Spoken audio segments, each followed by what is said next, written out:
Welcome to Books and More, the channel where powerful ideas and remarkable stories from the world's best books come alive. Today we dive into A Little History of Science, a captivating journey through humanity's greatest discoveries, from ancient curiosity to modern breakthroughs that reshape our understanding of life, Earth, and the universe.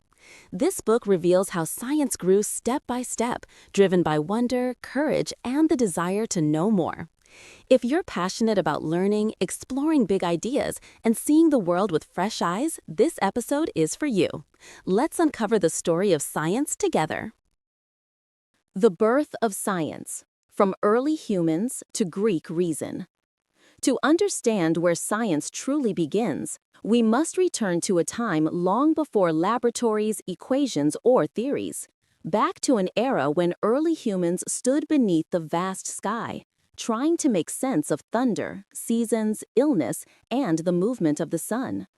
In those first moments of curiosity, science had no name, no method, and no doctrine. What it did have was a spark, the human desire to understand. People observed patterns in nature because their survival depended on it. They learned when to hunt, when to plant, how the stars shifted, and how to shape stone into tools. They didn't yet seek explanations, but they recognized that the world followed rhythms, an essential first step towards scientific thought. As civilizations grew, knowledge slowly transformed from scattered observations into more systematic understanding. The Egyptians tracked the flooding of the Nile. The Babylonians documented the heavens. The Chinese created calendars and medicines based on careful observation. Yet much of this early knowledge was practical, bound to religion, authority, or ritual. Science had not yet stepped into the realm of why. It was concerned primarily with how to survive. Then the Greeks arrived, and everything changed. For the first time, humans attempted to explain the world using reason rather than myth. The Greeks were not content simply to observe nature. They sought its underlying principles. Thales wondered if water was the fundamental substance of the universe. Anaximenes turned to air. Anaximander proposed something more abstract, a boundless apeiron from which everything emerged. Their answers may seem naive today, but their questions were revolutionary. They shifted the focus from storytelling to inquiry. With Pythagoras, numbers entered the story. He believed the universe could be understood through mathematics, an idea that still shapes modern science. To him, harmony in music and balance in nature reflected deep numerical truths. His insights marked a turning point, the realization that the world was not random but structured. Mathematics became a language through which the cosmos could be described. Different thinkers offered competing visions of change and permanence. Heraclitus insisted everything was in constant flux. You cannot step into the same river twice. Parmenides countered that change was an illusion, and reality was unshifting and whole. Though they disagreed, their debate created the intellectual tension that would fuel centuries of scientific inquiry. Is nature fundamentally stable or endlessly changing? Then came Hippocrates, who transformed medicine. For the first time, illness was treated not as divine punishment, but as a natural condition with natural causes.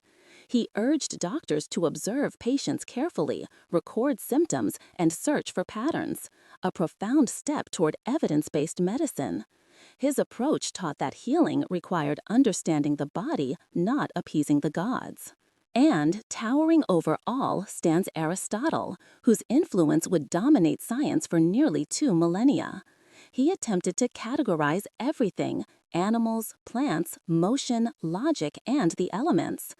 Aristotle believed the world could be grasped through careful observation coupled with reason, and although many of his conclusions were incorrect by modern standards, his insistence on systematic study helped shape the very foundation of scientific thinking. He gave structure to curiosity, creating a framework through which later generations would continue to ask questions. Part 1, then, is the story of science in its infancy, clumsy, tentative, yet full of astonishing insight.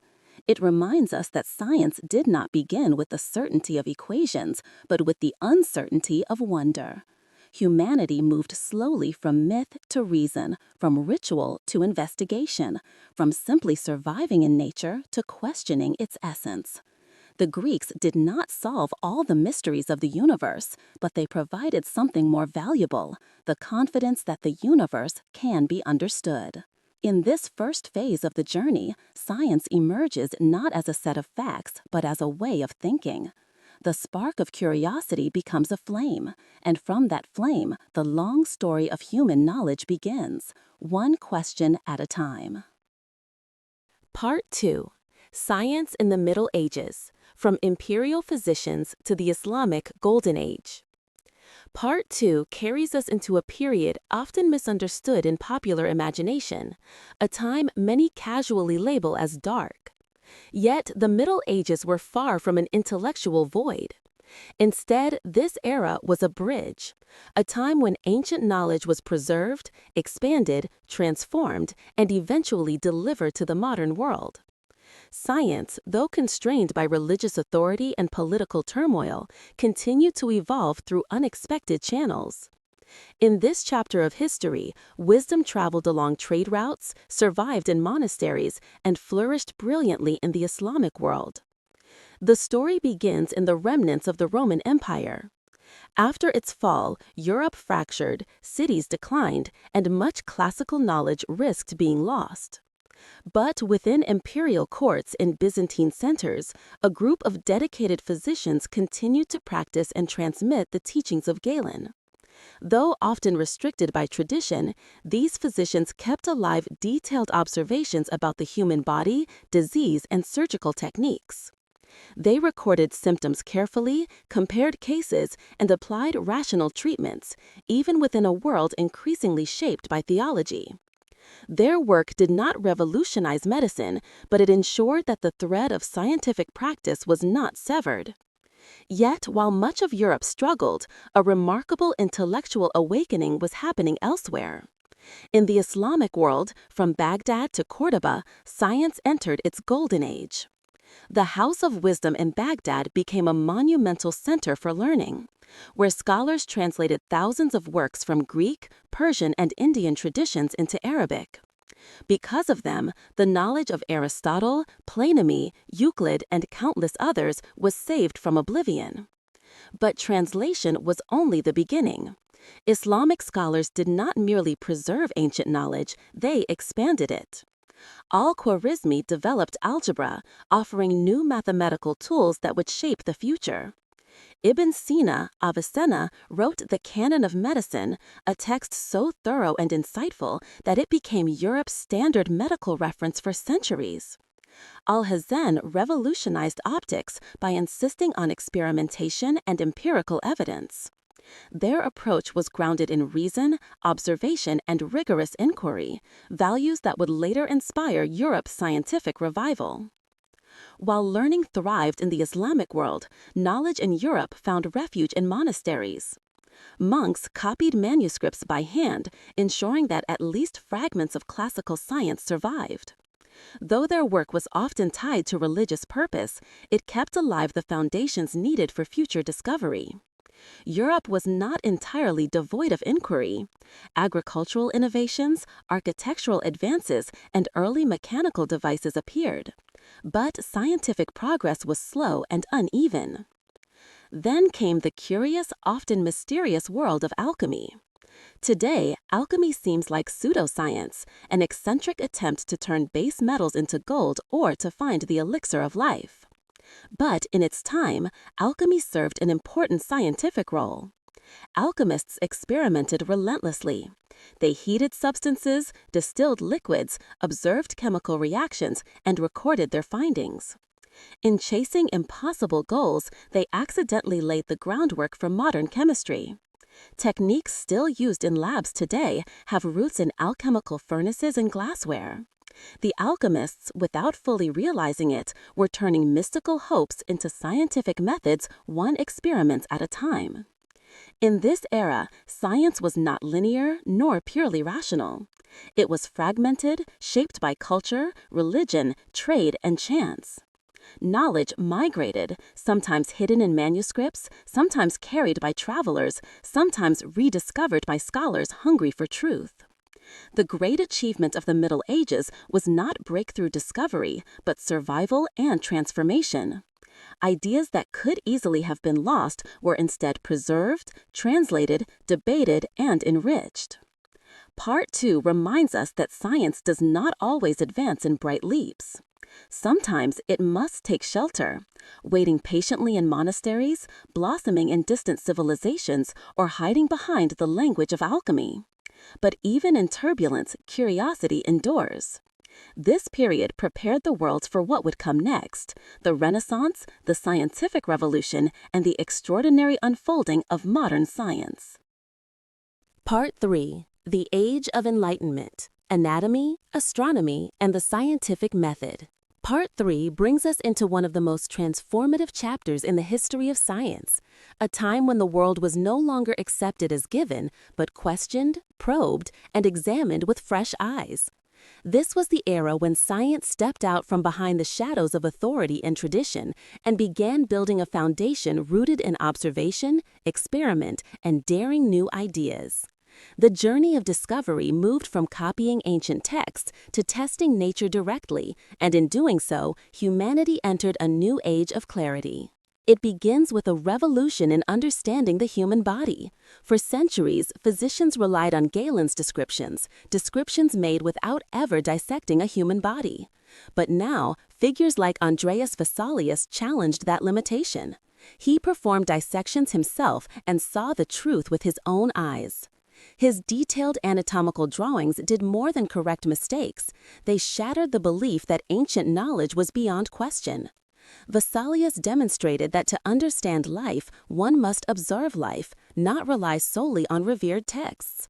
This shift in attitude was profound, for it marked the beginning of empirical medicine, where healing is built upon evidence, not tradition. While the human body was being re-examined, the heavens above were also undergoing a radical transformation. The cosmos, long believed to be perfect, eternal, and centered on Earth, began to look very different. Nicolaus Copernicus proposed a bold, almost scandalous idea. The Earth is not the center of the universe. It is just one planet among many, orbiting the Sun. This heliocentric model challenged centuries of belief and forced people to imagine themselves not the center of creation, but as part of a vast and ordered system. Yet Copernicus provided the theory, others provided the proof. Galileo Galilei, with his improved telescope, saw mountains on the moon, the moons of Jupiter, and the shifting phases of Venus. These observations struck at the heart of the old worldview. If the heavens were imperfect and in motion, then the universe was not the pristine, unchanging realm once imagined. Galileo's insistence on trusting what he observed, even when it contradicted powerful institutions, made him a symbol of scientific courage. Meanwhile, Johannes Kepler used meticulous data to show that planets move not in perfect circles, but in ellipses. This was another blow to aesthetic assumptions about cosmic perfection. Nature did not conform to human ideals. It followed its own rules. And in Kepler's laws, those rules became visible. During this same period, Francis Bacon argued passionately for a new approach to knowledge. Instead of relying on deduction from ancient principles, he called for systematic experimentation. Observe first, conclude second, never the reverse. Bacon's vision laid the philosophical groundwork for what we now call the scientific method. His message echoed across Europe. If we wish to understand nature, we must interrogate it directly.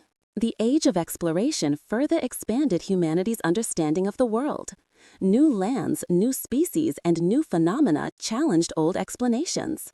Navigators measured winds and currents, cartographers mapped coastlines, naturalists recorded unfamiliar plants and animals.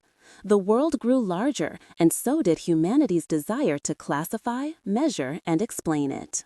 Part 3 represents a turning point, the moment when science became a disciplined pursuit rather than a scattered collection of insights. It marks the shift from accepting answers to seeking them, from reverence for authority to reliance on proof. The thinkers of this era did not simply add new facts to the world, they changed the way we ask questions. They showed that nature has laws and that those laws can be uncovered through observation, mathematics, and experiment. In this phase of the story, science becomes self-aware. It learns how to look, how to test, and how to doubt. And from this newfound confidence, the greatest scientific revolution in human history was just beginning, ready to rewrite our understanding of everything from the motion of planets to the motion of falling objects. Part 4.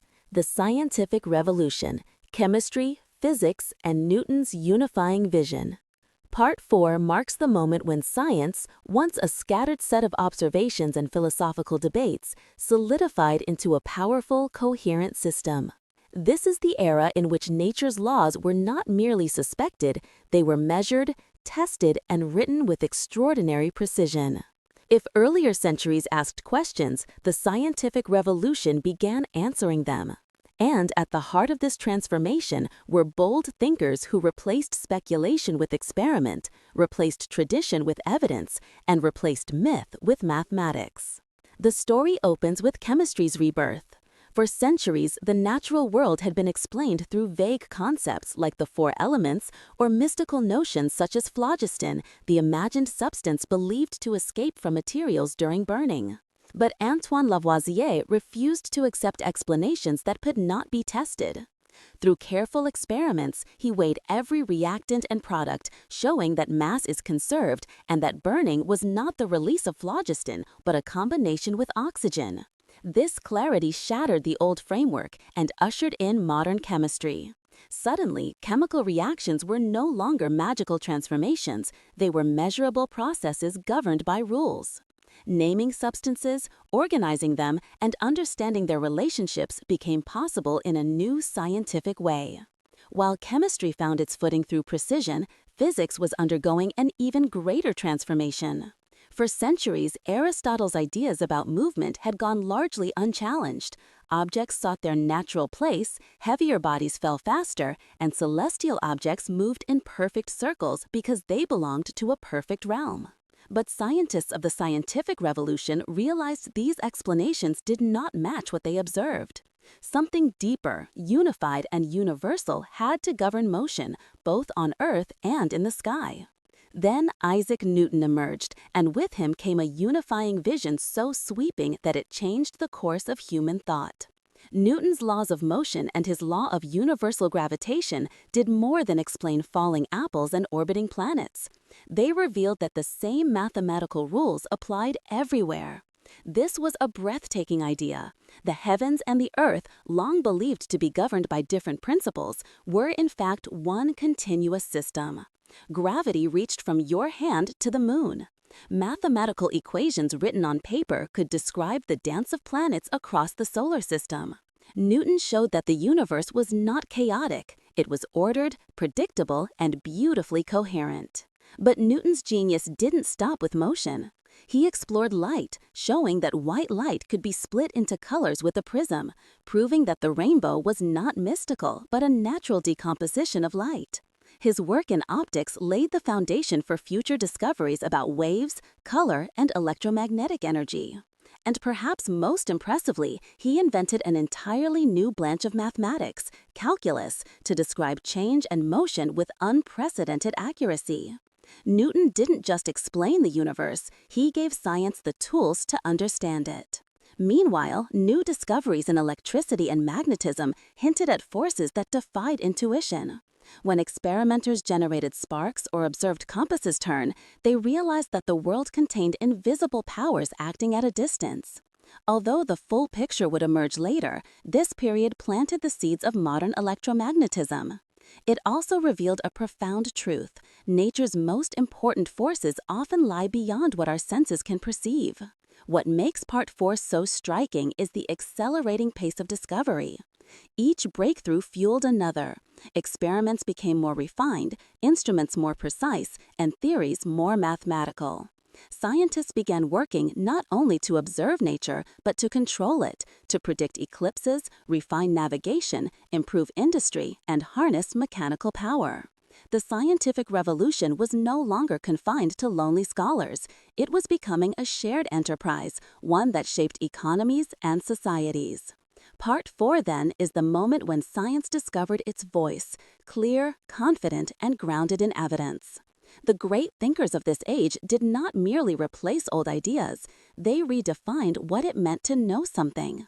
With Lavoisier's chemical clarity, Newton's mathematical laws, and the growing understanding of forces and matter, science gained the structure it needed to expand outward in every direction.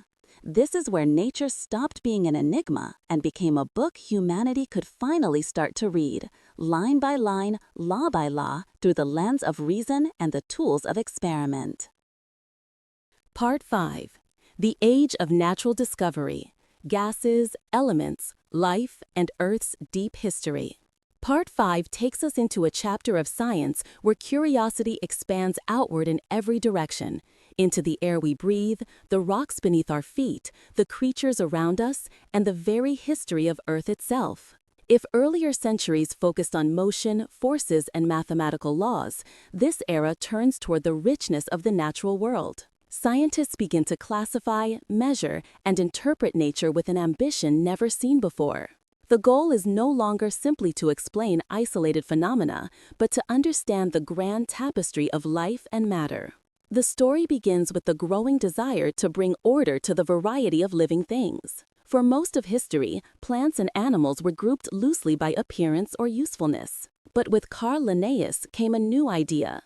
Nature needed a universal language. He created a systematic method to name and classify every organism, placing them into kingdoms, classes, genera, and species. This was more than a neat filing system. It was a profound recognition that life follows patterns, and those patterns can be understood.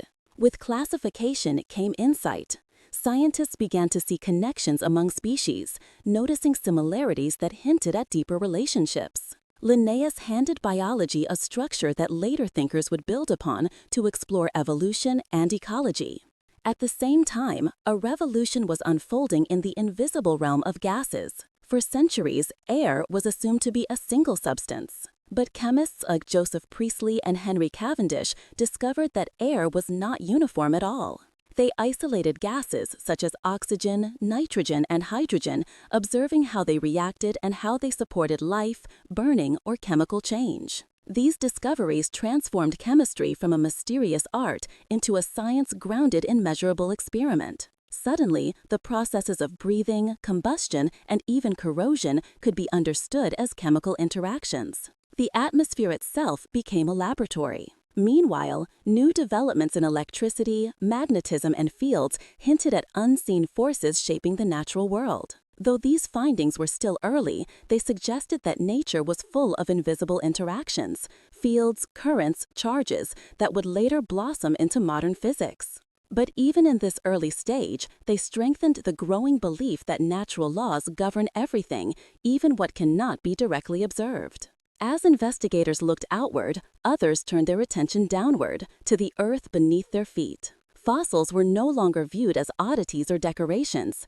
They were recognized as remnants of ancient life. Massive bones of creatures long extinct forced scientists to confront a startling truth. Earth had a deep history filled with worlds and species now gone. The discovery of rock layers, each representing a chapter of time, revealed that mountains rise and fall, seas advance and retreat, and landscapes shift over unimaginable spans. This was the birth of geology, a science that replaced static views of Earth with a dynamic planet shaped by heat, pressure, erosion, and time. From these geological insights emerged one of the greatest revelations of all. Life itself had a history. Charles Darwin, voyaging on the Beagle, encountered species so diverse and so adapted to their environments that the old idea of fixed creation began to crumble. Studying finches, tortoises, and countless other animals, he realized that life changes gradually, driven by natural selection. Species that survive are those best suited to their surroundings. Those that cannot adapt vanish. Evolution was not just a theory about animals, it was a new way to understand all of biology, connecting every living thing in a single branching tree of life. Part 5 is therefore a portrait of science expanding in every direction. Chemists discover the components of air, biologists name and classify the living world, paleontologists uncover long-lost creatures, geologists read the story of Earth written in stone, and naturalists like Darwin uncover the mechanism behind the diversity of life. Each discovery is different, but together they form a powerful message. Nature is not chaotic. It is structured, layered, and shaped by forces that act consistently over time. This period marks the moment when humanity begins to see Earth not as a static stage, but as an ever-changing system rich with history and interconnected through countless relationships. In understanding gases, elements, fossils, and species, scientists laid the foundation for modern chemistry, biology, geology, and evolutionary theory. Part 5 shows that the story of science is as much about organizing and interpreting the natural world as it is about discovering new laws. It is the moment when the world becomes a puzzle humans finally have the pieces to solve. Part 6. The Science of Life, Cells, Microscopes, and the Nature of Disease.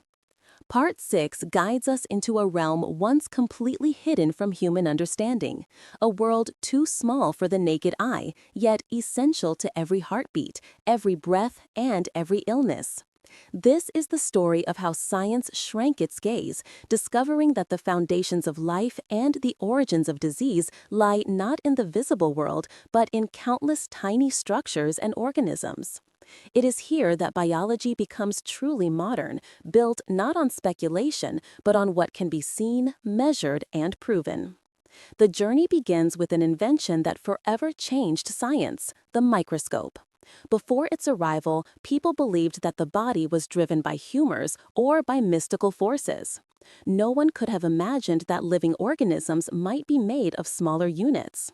Then Robert Hooke examined thin slices of cork and saw tiny compartments, cells. Shortly after, Anton von Leeuwenhoek, using lenses he crafted himself, peered into drops of water and discovered an entire universe of motion. Bacteria, protozoa, and other microorganisms swam across his field of view. These early glimpses revealed that life was far more intricate and previously imagined. What had once seemed like simple substances were teeming with structures and activity. As microscopes improved, scientists recognized a profound truth. All living things are composed of cells. Plants, animals, fungi, and even the tiniest creatures shared this basic architecture. Cells weren't just building blocks, they were dynamic, living units that grew, divided, and carried out the essential processes of life. This insight became the cell theory, one of the cornerstones of modern biology. It shifted the understanding of life itself, showing that complexity arises from the cooperation of countless microscopic parts working together. But while scientists were learning what living organisms were made of, another mystery remained unsolved. What caused disease? For thousands of years, illness had been blamed on bad air, imbalances in the body, or divine punishment. Even as anatomy improved, no one could see the actual culprits. The answer finally emerged when Louis Pasteur and Robert Koch studied fermentation, decay, and infection. Their investigations revealed that microorganisms, those unseen life forms discovered through the microscope, were responsible for many diseases. Germs, not spirits, spread infection. Pasteur showed that heating liquids could kill dangerous microbes, leading to pasteurization.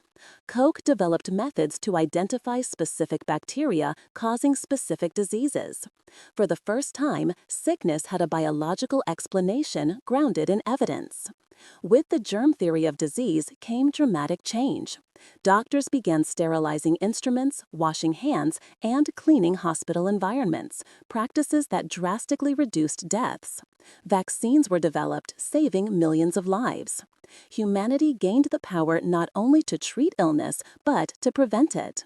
The transformation was so sweeping that life expectancy began to rise across the world. Yet, Part 6 is not only about microbes and illness. It is also about understanding life on its smallest scales. As scientists explored the inner workings of cells, they uncovered the roles of the nucleus, membranes, and tiny structures that carry out chemical reactions. These discoveries revealed that the body functions as a complex community. Cells communicate, respond to signals, defend against invaders, and repair themselves. Diseases, too, were understood differently, not as mysterious states of imbalances, but as failures or disruptions in cellular processes. This era also marks the beginning of immunology, as scientists learned how the body recognizes and fights infection. The immune system was no longer an abstract idea. It became a finely tuned defense network built from cells, proteins, and responses that evolved over millions of years. Understanding it allowed medicine to advance even further, leading to treatments and vaccines that extend far beyond the scope of earlier ages. Part 6 represents a profound shift in perspective. Science had already explored the cosmos above and the Earth below, but now it turned inward. The discoveries of this period revealed a universe within each of us, a universe of cells, bacteria, and microscopic processes that underpin all life. These insights reshaped medicine, redefined biology, and transformed humanity's ability to protect itself from disease. In this part of the story, science reminds us of a powerful truth. Sometimes the greatest mysteries are hidden in places too small to see, and when we finally look closely enough, the invisible becomes the key to understanding life itself. Part 7: The Industrial Age and the Rise of Atomic Science.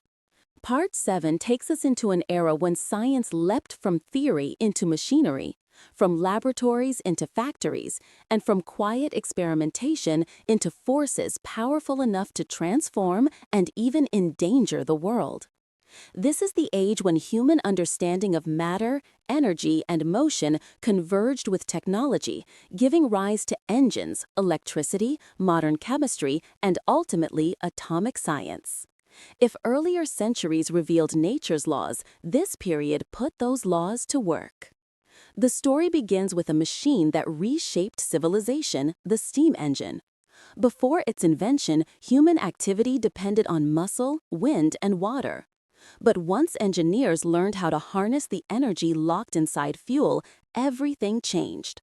Steam engines powered mines, factories, ships, and trains, lifting production to levels unimaginable in earlier centuries. With these machines, science moved from ideas to industry. Concepts from physics, pressure, heat, motion became practical tools for building the modern world. The Industrial Revolution was not just a technological shift, it was a testament to the power of scientific understanding applied with precision. At the same time, chemistry advanced with astonishing speed. Experimenters no longer groped in the dark, hoping for discoveries. They isolated new elements, studied their reactions, and began to see patterns in their behavior. Dmitri Mendeleev brought order to this growing complexity with the periodic table, arranging elements in a way that revealed a hidden structure in matter. This achievement was revolutionary. For the first time, chemistry had a roadmap, a system that not only organized what was known, but also predicted what was yet to be found. The periodic table gave science a unifying framework, showing that matter followed rules as elegant as those governing the planets. Yet the most profound discoveries were happening deep inside the atom itself. Once thought indivisible, the atom was revealed to be a complex world of particles, electrons, protons, and eventually neutrons. J.J. Thomson discovered the electron, opening the door to understanding electricity in new ways. Ernest Rutherford uncovered the nucleus, showing that most of an atom's mass sits in a tiny center surrounded by empty space. These discoveries shattered old models of matter and hinted that the universe was stranger than anyone had imagined. Then came the study of radioactivity, a phenomenon that seemed almost magical at first, materials that emitted invisible rays powerful enough to burn skin or penetrate metal. Marie Curie and her husband Pierre devoted their lives to understanding this mysterious energy, isolating radium and polonium and discovering that atoms were not stable after all. They decayed, releasing energy from deep within. Their work was heroic and tragic, revealing the enormous potential and danger hidden inside matter. Radioactivity opened the path to nuclear physics, medical treatments, and later nuclear power and weapons. The early 20th century pushed these ideas even further. Scientists realized that mass and energy were two forms of the same thing, linked by Einstein's famous equation E equals mc squared. Suddenly, the energy inside the atom could be calculated, measured, and eventually released. This insight transformed science from a discipline of understanding to a discipline capable of reshaping nature at its most fundamental level. This era also witnessed rapid growth in electricity and magnetism. Scientists uncovered relationships between electric currents and magnetic fields, leading to motors, generators, and the electrified world we now take for granted. Light itself became better understood as both wave and particle, sparking new theories that laid the groundwork for quantum mechanics. Every discovery seemed to open a new frontier. Part 7 is a reminder of how quickly knowledge can multiply when science and technology become partners. Machines changed society, chemistry restructured matter, physics uncovered the secrets of energy, and new instruments revealed worlds both microscopic and atomic. For the first time, humanity held tools capable of reshaping industry, medicine, and even the structure of the atom. But the chapter also carries a quiet warning. The same discoveries that powered factories and cured diseases also led to powerful explosives and nuclear weapons. The age of engines and atoms was rich with possibility, but shadowed by responsibility. In this part of the story, science emerges not just as a quest for understanding, but as a force capable of transforming the world for better or worse. Part 8. The Modern Era. Earth, DNA, the Universe, and the Digital Age. Part 8 brings us into the astonishing sweep of modern science, an age in which discoveries have unfolded so rapidly that each decade seems to reinvent our understanding of the world. This is the era when science stretches from the inner code of life to the outer reaches of the cosmos, and from the shifting crust of Earth to the invisible algorithms shaping modern society. If earlier ages built the foundations, the modern era launches us into a new dimension of knowledge. The story begins beneath our feet with the realization that Earth is not a quiet, fixed sphere, but a restless planet in constant motion. The theory of plate tectonics revealed that continents drift, collide, and reshape the map over millions of years. Mountains rise where plates push together, oceans widen where they break apart, and earthquakes mark the tension between them. What once seemed permanent, continents, seas, mountain ranges, was now understood as part of a dynamic, ever-changing system. This discovery rewrote geology, offering a unifying explanation for volcanoes, fossils, and the age-old puzzle of matching coastlines across oceans. Earth was no longer a static stage for life, but an active participant in its evolution. As our understanding of Earth deepened, scientists also unraveled the code of life itself. The discovery of DNA was a turning point unlike any other. Inside every cell is a molecule carrying the instructions for building and sustaining an organism, a molecule written in a 4-letter alphabet. When Watson and Crick described the double helix structure, they revealed the mechanism by which life copies itself with extraordinary fidelity. Later, advances in molecular biology and genetics explained how traits are inherited, how mutations occur, and how species adapt over time. With the Human Genome Project, humanity learned to read its own genetic blueprint. Suddenly, biology transformed from the study of visible features to the study of information, genes, sequences, and molecular mechanisms that shape every living thing. While biologists decoded life, astronomers looked outward to understand the universe's origins. Modern cosmology unveiled a breathtaking narrative. The universe began 13.8 billion years ago in a hot, dense explosion known as the Big Bang.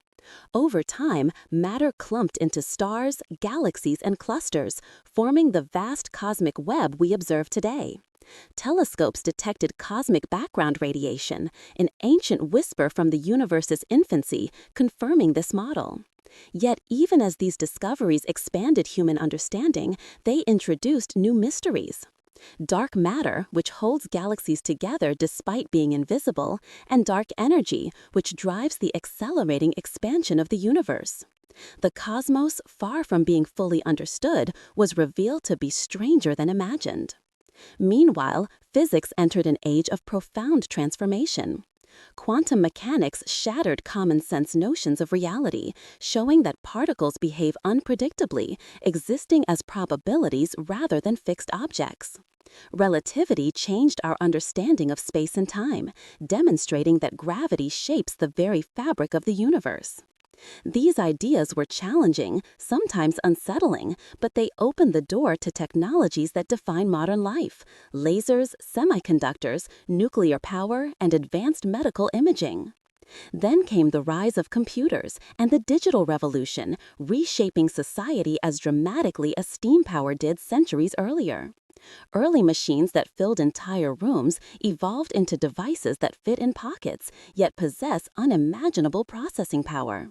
The development of algorithms, programming languages, and global networks created an interconnected world where information travels instantly. Science itself changed. Massive data sets, simulations, and artificial intelligence now allow researchers to model climates, design medicines, explore distant planets, and solve problems once thought impossible. Knowledge no longer moves at the pace of manuscripts, it moves at the speed of light. Part 8 is the story of science pushing beyond every boundary: geographical, biological, cosmic, and technological. It shows us a world where continents shift, genes tell stories, galaxies race apart, and digital circuits think in ways that mimic the brain. It is a reminder that science is not finished, that each discovery opens new questions, and that our understanding of reality is constantly evolving. In this modern age, science reveals both our vastness and our fragility. It shows that we are shaped by ancient forces of geology, connected to all life through DNA, made of atoms forged in stars, and increasingly intertwined with the digital systems we create. Part 8 leaves us with a sense of awe, an understanding that the story of science is still unfolding, and that humanity stands only at the beginning of what it has yet to discover.